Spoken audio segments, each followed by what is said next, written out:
She meant to email her husband, not me. What I read made me rewrite my entire will.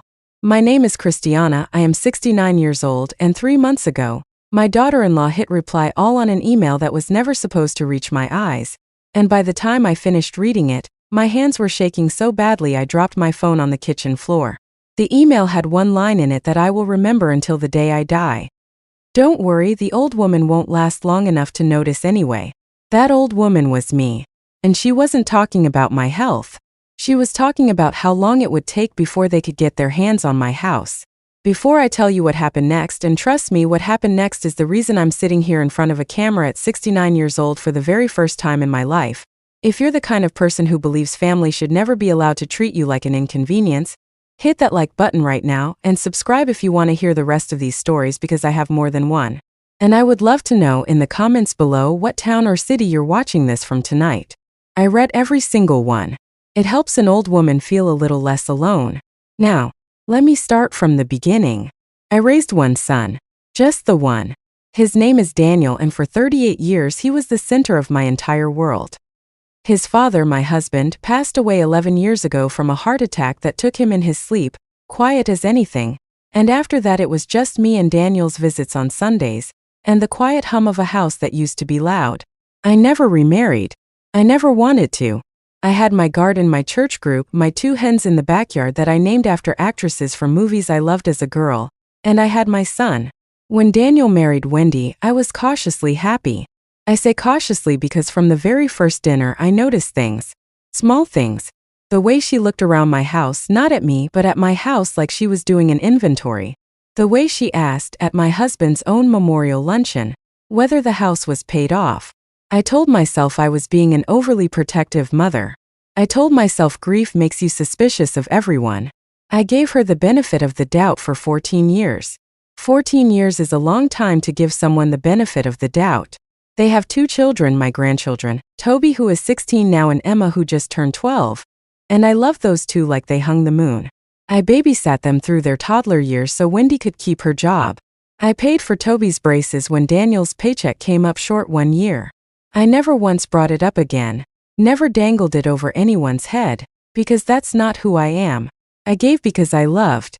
That was the whole of my philosophy. Give because you love, not because you expect something back. Apparently, while I was busy giving, someone else was busy counting. It started about 8 months ago, when Wendy began bringing up very gently, very casually, how big my house was for just one person.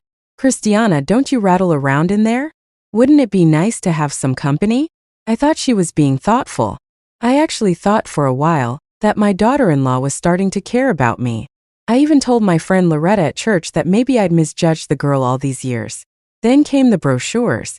They started arriving in my mailbox, unmarked, no return address, glossy pamphlets for a senior living community 40 minutes outside of town. I assumed it was a mistake, some mailing list mix-up, the kind of thing that happens when you turn a certain age and suddenly every company in America decides you need a walk-in tub. I threw them away without much thought. 3 more arrived the following month. Then Wendy started just mentioning the name of the place at Sunday dinner, like it was something she'd heard about from a friend, not something she'd been mailing to my house for weeks. I still didn't want to believe it. I want you to understand that about me. I am not a woman who assumes the worst of people. I was raised to believe the best of my family until they gave me undeniable proof otherwise. They gave me undeniable proof on a Tuesday afternoon in March. I was sitting at my kitchen table doing what I do most afternoons, sorting through old photographs, when my phone buzzed with an email notification. Now, I'm not particularly technology savvy, but Emma had set up my email on my phone the previous Christmas, so I could see the pictures she sends me from her dance recitals. I opened the notification expecting a photo of my granddaughter in a leotard.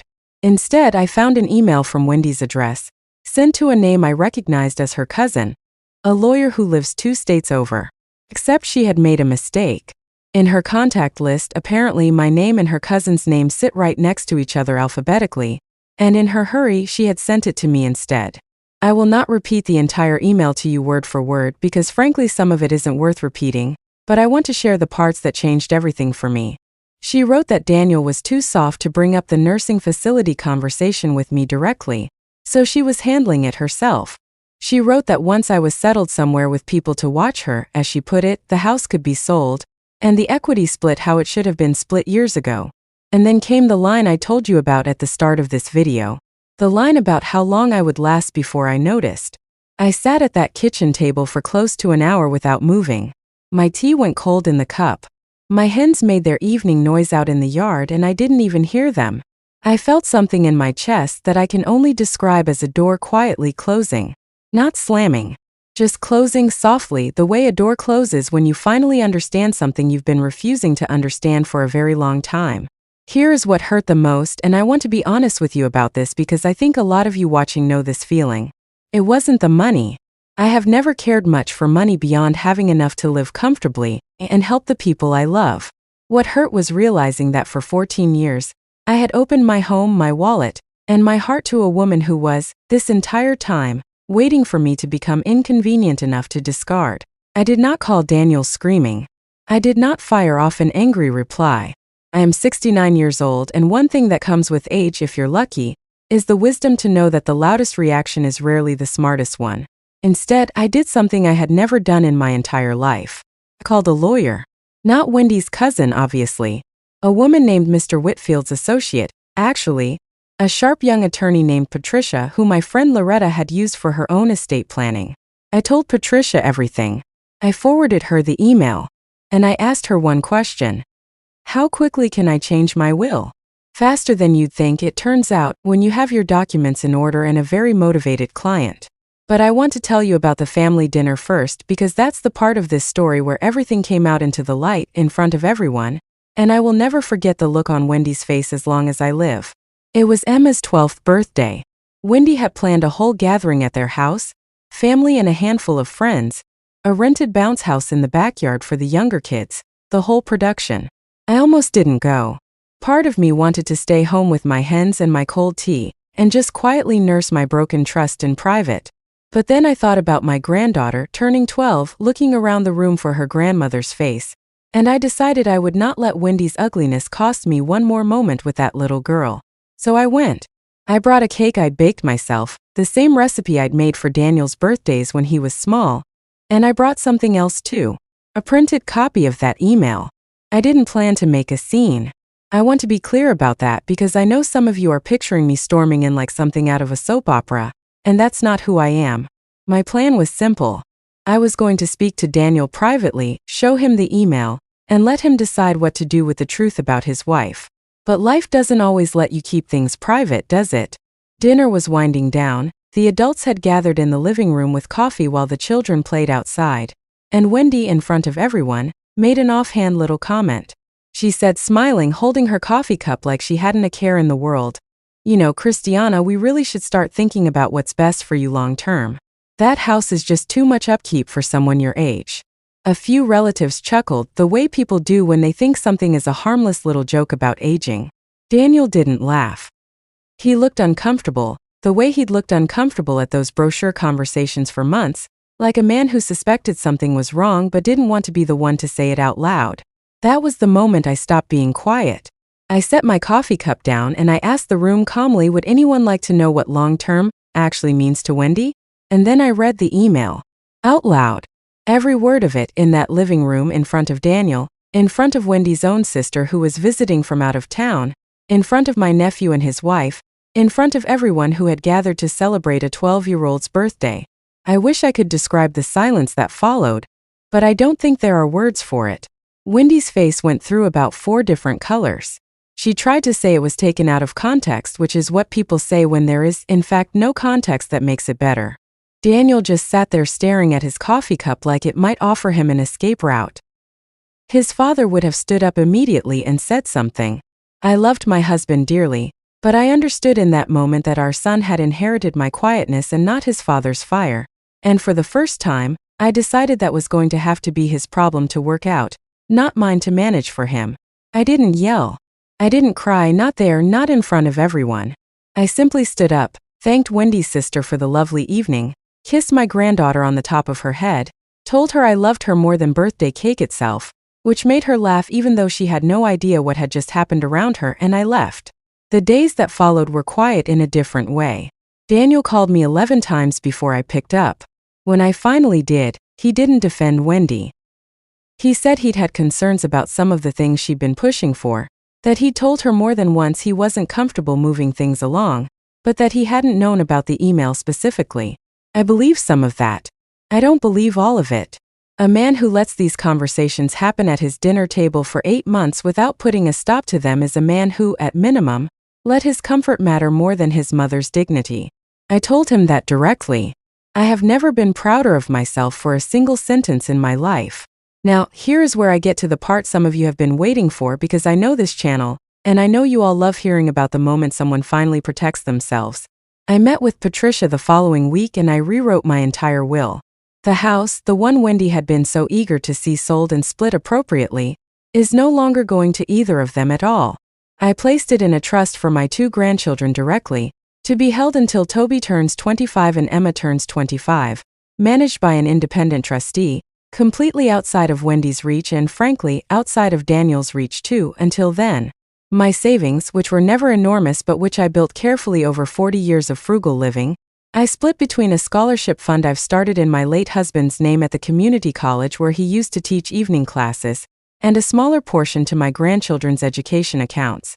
Daniel and Wendy are named in my will for exactly one thing: my late husband's old rocking chair, which sits on my porch and is worth, financially speaking, nothing at all. I chose that deliberately. Not out of cruelty, though I understand if some of you think it's a little cruel. I chose it because I wanted them to understand that I saw exactly what they valued, and I made certain the only thing coming their way was something that could never be sold for a profit. I also did something for myself, something I had never once in 69 years done. I used a portion of my savings, a portion I had always kept just in case, and I booked a trip. Not a big flashy vacation, nothing like that. I'm going to visit my cousin in North Carolina for 3 weeks this spring. Someone I haven't seen since we were girls. Someone who wrote me a letter last year saying she'd love to have me visit any time. For years I told myself I couldn't leave, that someone needed me here, that my house needed tending, that my family needed me available at a moment's notice. I understand now that a lot of that need was invented by people who found it convenient for me to stay small, stay quiet, and stay useful without ever being valued. I still see my grandchildren. That has not changed and it never will, because none of this was ever their fault, and I refuse to let Wendy's greed cost me a relationship with 2 children who love their grandmother without any agenda at all. Emma still calls me every Thursday to tell me about her week. Toby still comes by on Saturdays sometimes to help me with the hens, mostly I suspect, because I always have something baked and warm waiting for him, but I'll take it. Daniel and I speak carefully, the way 2 people speak when a wound is healing but hasn't fully closed. Wendy and I have not spoken since that living room. I imagine we won't for a very long time, if ever, and for the first time in 14 years I find that I am completely at peace with that. I think what I want you to take from this story, if you take anything at all, is this: age does not make you invisible unless you allow it to. I spent so many years believing that my worth in that family was measured entirely by what I could give quietly without complaint, without ever asking for anything back. It took one careless email, sent to the wrong name in an address book, to show me the truth about how I was actually seen. But I want to be very clear about something. That email did not break me. It set me free. There is a version of this story where I never see that message, where I spend my remaining years being slowly, politely maneuvered out of my own home by people who were counting the days until I became inconvenient. Instead, I get to spend my remaining years exactly how I choose, surrounded by the people who actually earned a place in my life. If you made it this far, I want to thank you for sitting with an old woman's story tonight. Please tell me where you're watching from, and if this story meant something to you or reminded you of your own family, share it, like it, subscribe for the next one, because trust me, this was not the only lesson life has taught me. There will be more stories, and Christiana always has time to tell them.